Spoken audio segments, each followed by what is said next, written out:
ना मेरे तो दूर हो जावी।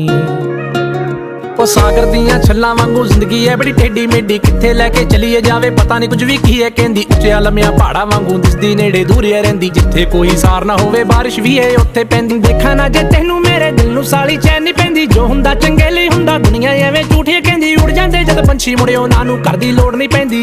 ना तू किते खो जावीं, ना तू किते खो जावीं, जिवें बदलां दे ओले होया चन्न, ना मैं तो ओले हो जावीं। तू गल मेरी मन, मेरा लगना नहीं जी लगना नहीं मन, ना मैं तो दूर हो जावीं, ना मैं तो दूर हो जावीं।